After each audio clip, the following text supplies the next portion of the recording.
예전에 캐나다에 어떤 조용한 마을이 하나 있었답니다. 이 마을은 굉장히 보수적이고 조용한 시골 마을이었답니다. 근데 이 마을에 나이트 클럽이 하나 생기게 됐습니다. 그래서 이 마을에 온 교회와 성도들이 합심해서 기도하기 시작했습니다. 그 나이트 클럽을 문을 닫게 해주소서. 근데 실제로 나이트 클럽에 불이 났답니다. 나이트 클럽이 완전히 전소를 해서 문을 닫을 수밖에 없는 상황이 됐답니다. 그래서 나이트 클럽 사장이 이 교회를 상대로 소송을 걸었다고 합니다. 당신들이 기도해서 나이트 클럽에 불이 났다. 근데 굉장히 재밌는 게 교회 측에서는 기도 때문에 그런 일이 일어나지 않는다. 그냥 우연이다. 라고 해서 변호사를 선임해서 재판을 진행했다고 합니다. 여러분들은 기도의 능력을 믿으시나요? 그리고 여러분의 기도는 응답받는 기도입니까? 구하면 주실 것이다, 찾으면 찾아질 것이다 라는 말씀을 가지고 그리고 이 말씀을 붙잡고 우리는 기도를 합니다. 그런데 종종 우리의 기도는 응답되지 않는 경우도 있는 것 같습니다. 오히려 기도한 대로 응답받지 못하는 경우가 더 많다고 해도 과언이 아닌 것 같습니다. 기도를 하면은 바로 응답을 받는다라는 공식이 성립이 되는 건 아니죠. 그것을 알고 있는 게 사실인데도 그래도 우리는 가끔 답답함을 느낍니다. 믿음을 가지고 기도를 하는데 현실은 믿음대로 이루어지지 않기 때문에 우리는 때로는 답답함을 느끼고 있습니다. 이런 사람의 답답함들을 반영하듯이 시중 서점을 가보면 이 기도하는 법에 대해서 많은 책들이 나와 있습니다. 우리의 기도하는 방법이 잘못되었기 때문에 응답받지 못하는 것이다. 그렇기 때문에 올바른 방법으로 기도해야 된다라는 내용들이 이런 책들에 담겨져 있습니다. 그들이 지적하는 것들 중에서 대표적인 것들이 몇 가지 있는데요. 첫 번째로는 우리의 믿음이 부족하기 때문이라는 겁니다. 기도는 하지만 믿음이 부족하다. 우리의 믿음이 부족하기 때문에 하나님께서 들어주시지 않는다. 우리가 온전히 신뢰하지 못하기 때문에 그리고 우리의 의심 때문에 기도 응답이 되지 않는다라는 이야기입니다. 이런 주장을 하는 사람들은 대부분 야고보서 1장 6절의 말씀을 예로 들어서 이런 주장을 합니다. 오직 믿음으로 구하고 조금도 의심하지 말라. 의심하는 자는 마치 바람에 밀려 요동하는 바다 물결 같으니 두 마음을 품어서 모든 일에 정함이 없는 자는 무엇이든지 주께 얻기를 생각하지 말라고 말씀을 하십니다. 과연 기도한다고 될까라는 그 의심이 우리의 기도 응답을 막는다는 말입니다. 때때로 저희 학교에 보면요, 굉장히 열심히 이제 기도를 하시는 분들이 많은데 그 기도의 주제들을 보다 보면은 이렇게 자매를 얻기 위한 남자 전도사님들의 기도들이 있습니다. 특별히 저희 학교 같은 경우에는 한 1000여 명이 남자분들이고요, 한 100명 정도가 이제 자매분들인데 그러다 보니까 굉장히 경쟁률이 셉니다. 그래서 남자 전도사님들이 열심히 기도를 하십니다. 주님, 저 자매를 저에게 주시옵소서. 주님, 저 자매를 저에게 주실 것을 믿습니다. 이미 저에게 주셨다고 믿습니다. 이렇게 열심히 기도를 하는데요, 갑자기 의심이 듭니다. 근데 정말 내가 저 자매를 만날 수 있을까? 저 자매랑 잘 될 수 있을까? 하나님께서 이걸 허락하실까? 라는 생각이 듭니다. 의심하게 되죠. 그럼 바로 회개합니다. 주님, 제가 의심했습니다. 죄송합니다. 의심막이 물러갈지어다. 주님께서 저에게 주심에 감사합니다. 이미 주셨습니다. 할렐루야, 아멘. 그리고 자매에게 다가갑니다. 그래서 자매님, 제가 이렇게 기도를 했는데 저 응답 받았습니다. 하나님께서 만나라고 하십니다. 그리고 이제 얘기를 이렇게 소위 말하는 작업을 걸기 시작한다고 합니다. 이제 농담 반 진담 반으로 하는 얘기긴 하지만요, 이런 기도가 정말 믿음이라고 생각하십니까? 이거는 믿음이라기보다는 정신통일에 가까운 겁니다. 내가 잘 믿고 있다고 믿는 것, 이것은 사실 믿음이 아닙니다. 조금도 의심하지 말라는 야고보서 1장 6절의 말씀은 내가 믿는다라는 사실을 의심하지 말라는 말씀이 아닙니다. 오히려 문맥상을 보면은 하나님의 선하심을 의심하지 말라. 아무리 힘들고 어려운 상황 속에서도 하나님의 선하심이 운행되고 있다. 그 사실을 의심하지 말라는 것이지 내가 얻을 것을 의심하지 말라는 말씀이 아닙니다. 내가 가지고자 하는 것을 욕심으로 구하는데 그것을 아무리 믿음으로 구해봤자 하나님께서 과연 들어주실지는 의심입니다. 믿음은 하나님을 온전히 신뢰하는 것을 의미합니다. 나의 상태에 대한 확신이 아니라 하나님의 계획을 신뢰하고 그것에 온전히 맡기는 것입니다. 사도 바울이 육체의 가시를 가지고 있다는 사실을 모두 다 알고 있습니다. 그리고 그것을 위해서 여러 번 기도한 것도 알고 있습니다. 그런데 바울의 병이 나았습니까? 나았다는 말은 성경에 기록되지 않았습니다. 바울은 복음의 전파에 방해가 되지 않게 하기 위해서 자신의 육체의 가시를 없애달라고 하나님께 계속 여러 번 기도했습니다. 그렇지만 하나님께서는 그 기도를 들어주지 않으셨습니다. 오히려 하나님께서는 그 가시를 바울에게서 제거하시는 것보다 그 가시를 통해서 하나님의 복음이 더 잘 전해지기를 원하셨습니다. 바울은 가시를 통해서 약할 때 강함 되시는 주님을 경험하였고, 그리고 그 가시는 바울의 복음의 전파에 방해가 되는 것이 아니라 오히려 복음을 전하는데 간증거리가 되었고 또 도구가 되었습니다. 그렇다면 이런 경험을 한 바울은 그 경험을 하고 나서도 계속 병을 고치게 해달라고, 자기에게 가시를 제거해달라고 하나님께 기도했겠습니까? 아마도 아닐 겁니다. 하나님의 계획을 알고 난 후에는 바울의 병은 더 이상 병이 아니라 오히려 은사가 되었습니다. 그것은 하나님의 뜻을 전하는 도구가 되었던 것입니다. 그것은 더 이상 바울에게 병이라 여겨지지 않았을 것입니다.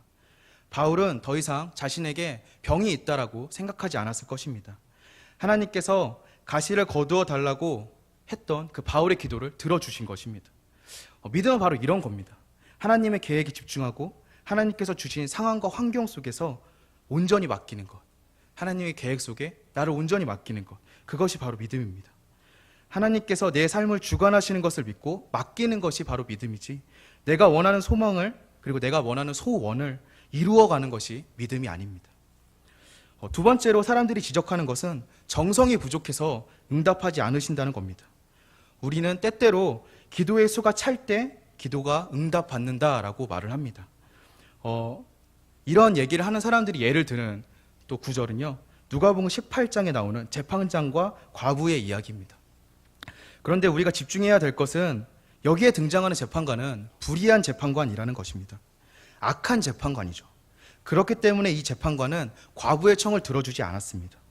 몇 번이나 찾아가서 간청하는 과부를 보고 재판관은 그냥 귀찮아서 기도를 들어준 겁니다. 그 간청을 들어준 겁니다. 과연 하나님이 이런 하나님이시겠습니까? 계속되는 기도에 귀찮으니까 응답해 주시는 하나님이시겠습니까? 때때로는 그렇게라도 기도를 들어주셨으면 좋겠다라는 생각이 들긴 하지만 우리가 믿는 하나님은 이런 악한 하나님은 아닙니다. 재판관이 귀찮아서 청을 들어준 것처럼 하나님이 귀찮아서 우리의 기도에 응답하신다면 하나님은 선하신 하나님이 아니실 겁니다. 또 몇 번이나 재판관을 귀찮게 한 과부처럼 우리도 계속해서 기도해야 한다고 말하는 사람들이 많이 있습니다. 때가 찰 때까지 기도를 해야 한다. 하나님께서 들어주시라고 했는데 우리의 기도가 조금 부족했다라고 말을 하는 사람들이 꽤 있습니다. 하나님 도와주세요. 내 상황이 너무나 절박합니다. 내가 너무나 힘든 가운데 있습니다. 하나님 도와주세요. 하나님께서 그래, 내가 네 기도를 들었다. 자, 이제 처음 들었으니까 앞으로 9번만 더 하면 돼. 하나님 도와주세요. 그래, 이제 8번. 하나님 도와주세요. 이제 7번. 자, 6번 남았어. 조금만 더 힘을 내. 그러다가 사람은 자기 생각이 하나님의 원하심이나 때가 아니라고 깨닫고 기도를 멈출 때가 많이 있습니다. 그럼 하나님께서는 무릎을 치면서 아쉬워합니다. 한 번만 더 하면, 한 번만 더 기도했으면 내가 응답해 주려고 다 준비해 놨는데 한 번이 모자라서 내가 너에게 기도 응답을 못 해주는구나. 여러분은 이런 하나님을 섬기고 계십니까? 하나님은 절대 악한 하나님이 아니십니다. 선하신 하나님이십니다. 누가복음에 나오는 재판관의 이야기는 비유가 아니라 대조의 이야기입니다. 이렇게 악한 재판관도 간청을 들어주는데 하나님께서는 하물며 그 선하신 하나님께서는 어떠하시겠느냐. 이렇게 보는 것이 이 성경 말씀의 옳은 해석일 것입니다. 하나님께서는 우리의 한마디 한마디의 기도를 모두 기억하고 계십니다. 우리의 탄식까지도 기억하고 계시는 분입니다. 기도의 양이나 기도의 정성을 세어보시고 기도를 응답하시는 그런 하나님이 아니시라는 겁니다. 세 번째로는 우리가 정욕대로 구하기 때문에 혹은 하나님의 뜻에 맞지 않게 기도하기 때문에 기도 응답이 되지 않는다라고 얘기하는 경우가 있습니다. 하지만 우리는 우리의 필요를 구해야 합니다. 예수님께서도 주기도문을 가르치실 때 일용할 양식을 구하라고 분명히 말씀하셨습니다. 좋은 성적을 위해서, 또 좋은 직장을 위해서, 좋은 교회를 위해서 우리는 기도해야 합니다. 그런 기도를 한다고 하나님께서 안 들어주시는 것이 아닙니다. 정욕을 위해서 구하는 것과 우리의 필요를 위해서 구하는 것은 엄연하게 구별되어야 합니다. 이런 주장을 하는 사람들이 종종 예로 드는 성경 구절은 야고보서 4장입니다. 그런데 야고보서 4장에 등장하는 정욕대로 구하지 말라는 이야기는 필요에 따라서 구하지 말라는 이야기가 아닙니다. 이는 교회 안에 다툼이 있음에도 불구하고 그 안에서 자기의 욕심을 채우기 위해 기도하는 것이 옳지 않다라는 교훈을 주는 말씀입니다. 무엇에 우선순위를 두느냐, 이것을 생각하라는 말씀입니다. 덧붙여서 우리는 정욕대로 구하지 않고 하나님의 뜻에 맞게 기도하기 위해서 종종 이렇게 기도합니다. 나의 뜻대로 와오시고 오직 하나님의 뜻대로 하옵소서. 때로는 이런 기도가 우리에게 공식처럼 느껴질 때가 있습니다. 조금 극단적으로 표현을 하자면 일종의 주문 같은 느낌을 줄 때도 있습니다. 필요와 간구를 다 내려놓고 열심히 기도한 후에 너무 내가 나의 필요한 것만 구한 것 같아서 마지막으로 덧붙이는 말 정도로 생각하는 경우도 있는 것 같습니다. 저희 학교의 한 교수님께서는 이런 모습들을 지적하시면서 그럴 거면 처음부터 그냥 나의 뜻대로 마시옵고 오직 하나님의 뜻대로 이루어 가옵소서 하고 기도를 끝내면 되는데 왜 1시간씩 2시간씩 열심히 기도해놓고 마지막에 그 기도로 마치느냐라고까지 말씀하셨습니다. 우리의 뜻이 아니라 하나님의 뜻대로 하라는 기도는, 하나님의 뜻대로 이루어 달라는 그 기도는 꼭 해야 하는 기도입니다. 정말 필요한 기도입니다.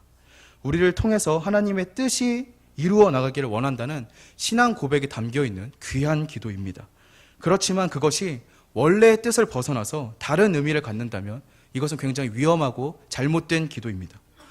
마치 나의 기도가 이루어지지 않았을 때, 그리고 응답되지 않았을 때 책임을 물을 여지를 남겨놓는 기도가 된다며, 내가 하나님의 뜻대로 기도했는데 나의 뜻을 내려놓고 하나님의 뜻대로 이루어지길 원합니다 라고까지 기도를 했는데 왜 기도 응답을 안 해주십니까? 라고 하나님께 책임을 묻는, 또 한탄의 여지를 삼는 그런 기도로 쓰인다면 이 기도는 정말로 잘못된 기도임에 틀림없습니다. 하나님의 뜻대로 되길 원한다는 말은 하나님의 마음을 기쁘게 하는 암호나 공식이 아닙니다. 이것은 우리의 진정한 신앙 고백인 것입니다. 이 외에도 많은 이유가 있습니다. 우리의 죄 때문에, 그리고 올바르지 못한 방법과 자세 등등 많은 이유를 대면서 기도 응답이 되지 않는 이유를 사람들은 찾고 있습니다. 그리고 사람들은 기도하는 법을 배우고 기도 응답 받는 법을 배우려고 합니다. 그런데 이런 모든 움직임들은 다 기도에 대한 오해 때문에 생긴 것입니다. 기도는 모든 문제를 해결하기 위한 방법이나 원하는 것을 얻어내는 수단이 아닙니다. 나의 구함이 현실이 되게 하는 주문이 아닙니다. 기도는 하나님을 경험하는 것입니다. 하나님과의 대화이고요, 아버지와의 관계를 경험하는 것입니다. 오늘 말씀의 9절과 10절을 보시면 떡이나 생선을 원하는 아들에 대한 아버지의 반응이 나오고 있습니다. 너희 중에 누가 아들이 떡을 달라 하는데 돌을 주며 생선을 달라 하는데 뱀을 줄 사람이 있겠느냐? 너희가 악한 자라도 좋은 것으로 자식에게 줄 알거든 하물며 하늘에 계신 너희 아버지께서 구하는 자에게 좋은 것으로 주시지 않겠느냐? 배가 고파서 떡을 먹고자 하는 아들에게 아버지는 당연히 떡을 줍니다. 이건 세상의 모든 아버지가 하는 행동입니다. 그렇다면 배가 고픈 아들이 돌을 달라고 하면 어떻게 하시겠습니까? 뻔히 봐도 배가 고픈데 이제 밥 먹을 때가 됐는데 이 아이가 아직도 놀고 싶어서 계속 더 장난을 치고 싶어서 아버지에게 돌을 달라고 돌을 요구하고 있다면 정말 좋은 아버지는 그 아들에게 무엇을 주겠습니까? 아들이 돌을 요구하니까 정말 그냥 돌을 주겠습니까? 아마 좋은 아버지는 이 아들의 필요와 원함이 무엇인지를 파악하고 배가 고프기 때문에 너는 떡이 더 필요하겠구나, 그래서 떡을 내미는 아버지가 정말 좋은 아버지일 것입니다. 여러분의 하나님께서는 어떤 아버지이십니까? 그냥 보통의 아버지십니까? 아니면 좋은 아버지십니까? 우리의 하나님은 분명히 좋은 아버지십니다. 그렇다면 하나님도 우리의 필요를 정확히 아시고 우리가 잘못 구해도 바른 것을 주실 분이십니다. 우리가 떡을 달라고 해도 떡을 주시고 돌을 달라고 해도 떡을 주실 분이십니다. 그런데 진짜 좋은 아버지는요, 이 정도에서 멈추는 것이 아니라 떡을 달라고 하지 않아도 떡을 주는 아버지입니다. 아이가 구하지 않는다고 아이의 배고픔을 눈치채지 못하고 계속 먹을 것을 주지 않는 아버지가 있다면, 그래서 결국 그 아들이 굶어서 죽게 된다면 그 아버지는 좋은 아버지겠습니까? 내가 아들이 떡을 달라고 구하기만 하면은 떡을 주려고 준비해 두고 있었는데, 아니면 뭔가 원한다고 말만 하면은 내가 떡을 주려고 다 챙겨놓고 있었는데 아이가 나에게 아무 말도 안 했기 때문에 나는 떡을 주지 않았다 라고 핑계댈 수 없을 것입니다. 정말 좋은 아버지는 아이가 말하지 않아도 아이의 상황과 형편을 파악하고 또 필요를 알아서 미리 챙겨주는, 그 떡을 제시해주는 아버지일 것입니다. 우리 하나님도 마찬가지십니다. 우리가 구하지 않아도 미리 우리의 필요를 아시고 채워주시는 하나님이십니다. 물론 이 이야기가 우리가 기도할 필요가 없다라는 얘기는 아닙니다. 우리가 기도하는 대상은 우리가 기도하지 않아도 우리의 필요를 채워주실 수 있는 분이라는 것입니다. 다시 말해서 우리가 떡을 달라고 구해도 떡을 주시고, 떡을 달라고 말을 안 해도 떡을 주시고, 그리고 돌을 달라고 잘못 구해도 떡을 주시는 분이라는 겁니다. 그렇다면 우리는 왜 기도를 해야 되는 걸까요? 오늘 말씀을 보면 하늘에 계신 아버지께서 좋은 것을 주신다고 하셨습니다. 특별히 누가복음을 보면은요, 성령을 주실 것이라고 약속하셨습니다. 바로 하늘에 계신 아버지께서 주신다고 말씀하셨습니다. 기도는 연약과 부족함을 가지고 나아가는 중에 하나님이 나의 삶을 지키고 또 하나님이 나의 좋은 아버지라는 것을 경험하는 것입니다. 우리의 원함을 체험받는 것이 아니라 기도는 하나님 아버지와의 관계를 경험하는 것입니다. 그린웨이라는 선교사님이 계셨습니다.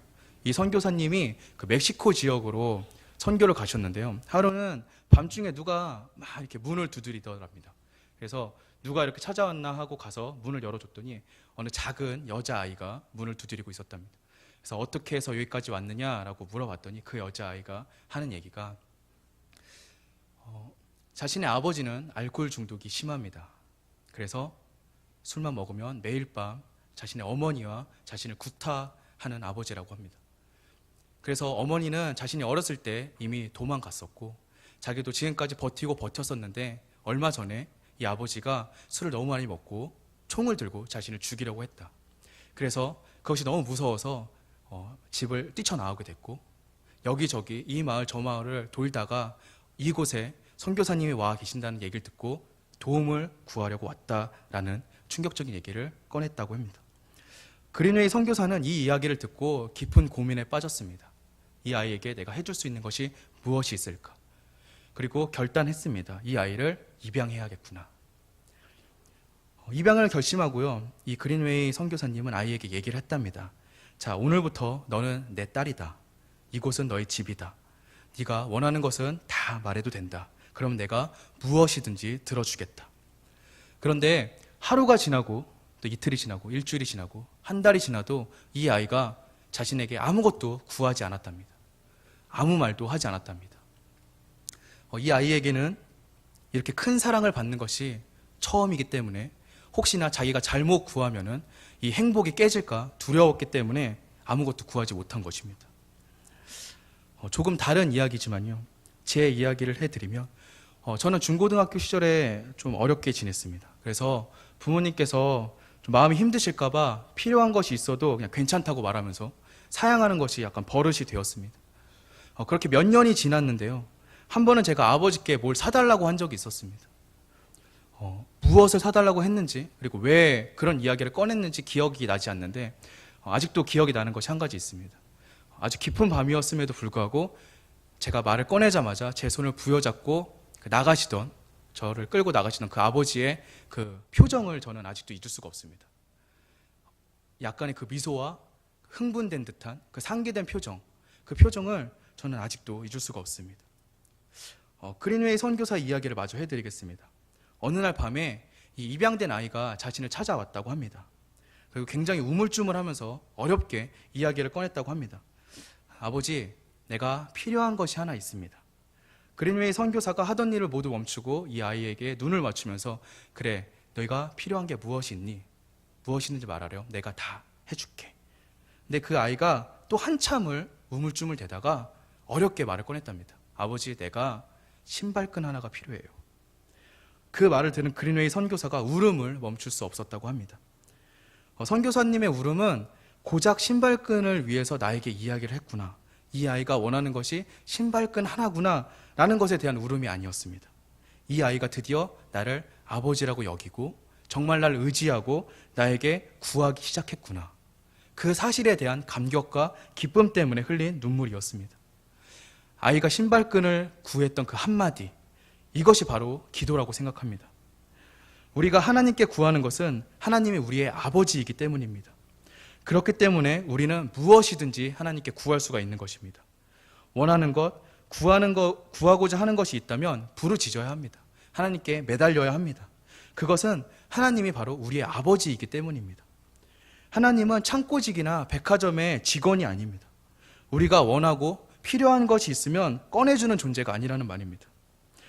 우리의 원하는 것, 그리고 우리의 필요를 빼내기 위해서, 그것을 얻기 위해서 하는 것이 기도가 아니라 하나님을 아버지로 인격적으로 의지하고 신뢰하기 때문에, 그렇기 때문에 우리의 필요를, 그리고 우리의 원함을 구할 수 있는 것입니다. 하나님께서는 그린웨이 선교사가 입양된 아이를 바라보듯이 우리를 바라보고 계십니다. 그리고 또 정말 오랜만에 무언가를 사달라고 한 이야기에 바로 반응하셨던 저의 아버지처럼 우리 기도에 귀 기울이고 계십니다. 하나님이 우리의 아버지이시기 때문입니다. 하나님께서는 우리의 좋은 아버지가 되시기 때문입니다. 하나님께서는 두드리라고 말씀하셨습니다. 그러면 성령을 주시겠다고 약속하셨습니다. 그 성령이 우리 안에서 하는 일이 무엇입니까? 바로 하나님을 아버지로 경험하게 하는 것입니다. 그 경험을 위해서, 그리고 그 관계를 위해서 하나님은 우리가 기도하기를 원하고 계십니다. 아버지이기 때문에 우리의 기도에 귀를 기울이고 계시고, 또한 우리도 하나님이 아버지이기 때문에 기도할 수 있는 것입니다. 하나님이 아버지이시기에 마음껏 매달리고 간구할 수 있는 것입니다. 어린 아이들이 사고 싶은 물건이 있을 때 땡깡을 부리고 떼를 부리기도 하죠. 그게 왜 그럴 수 있는 걸까요? 그 물건을 사주는 대상이 부모님이기 때문입니다. 나에게 그 물건을 사주는 사람이 아버지이기 때문에, 그것을 사주는 사람이 어머니이기 때문에 마음 놓고 땡깡도 부리고 떼도 부릴 수 있는 것입니다. 그리고 부모님은 아이의 구함 가운데서 정말 필요한 것을 골라서 사주게 되는 거죠. 이 관계를 경험하는 것이 바로 기도입니다. 믿음으로 구하고 계속 구하고 또 낙심하지 않으면 주신다는 말 때문에 주시는 것이 아닙니다. 기도의 방법 때문에 주시는 것이 아니고요. 기도의 형식 때문도 아닙니다. 하나님이 아버지이기 때문에 기도할 수 있고 기도 응답을 주시는 것입니다. 요즘 사람들은 기도하지 않는다는 말을 자주 듣습니다. 여러 가지 이유가 있겠지만 가장 큰 이유는 나름대로 만족스러운 삶을 살고 있기 때문에, 절실하지 않기 때문에, 그리고 기도에 대한 오해 때문인 것 같습니다. 기도가 나의 원함과 구함을 채워주는 수단이라고만 생각하기 때문에 나는 지금 먹고 살만하니까, 그렇게 절실하지 않으니까 기도하지 않는 것 같습니다. 하나님에 대한 바른 이해와 인식이 없기 때문에 우리는 종종 잘못된 기도를 하고 있습니다. 무엇이든지 구하되 그 구함 안에서 하나님이 아버지인 것을 아는 것, 이것이 진짜 기도입니다. 하나님이 나의 원하는 것을 그대로 들어주는 것처럼 보이던, 그렇지 않던, 하나님이 나의 기도를 온전히 응답해 주시던 아니면 응답해 주시지 않던, 그것이 중요한 것이 아닙니다. 진짜 중요한 것은 그 기도 가운데서 하나님이 나의 참된 아버지임을 아는 것입니다. 사랑하는 성도 여러분, 많이 기도하는 저와 여러분이 되시길 원합니다.